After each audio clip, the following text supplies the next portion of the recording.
Tori Bindi was brought to our attention as a freshman at Gulf Breeze, racing to victories in the 50 and 100-yard freestyle at the regional meet.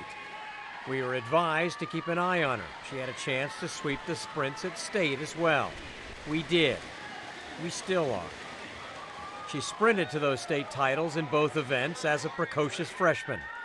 But as a sophomore, she was no longer an upstart. She was a target. But again, she won the 50 and 100 free. Her time in the 100, 50.29 seconds, was the fastest in the state in any class.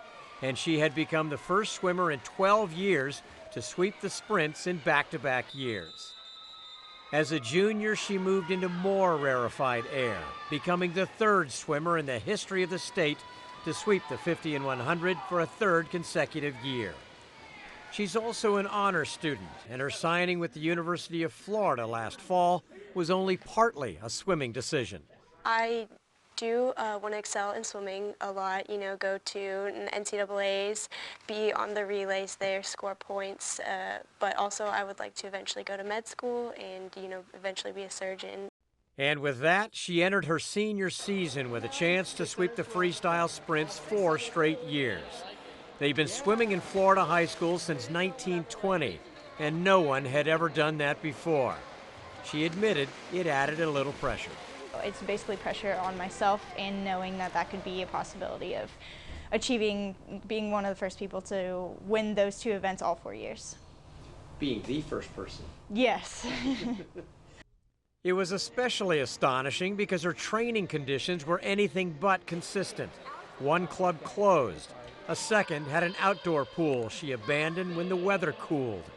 But far from an excuse, it seemed to strengthen her resolve. It really doesn't matter where I train, what kind of pool it is, just as long as I'm pushing myself every single day and making the most of the environment that I have. It has allowed me to reach my goals that I have over the last 3 years, so I'm not really worried about that. Her bid for history began in the 50, an event that can turn on the slightest mistake. But Bindi, in lane 4, raced to her 7th state title in a time of 23:52. All that remained was the 100, and Bindi dominated from the start. Out to the lead, she was unthreatened to the finish, winning easily in an All-America time of 50.38. Gulf Breeze 8-time state champion and future Florida Gator Tori Bindi, our amateur athlete of the year.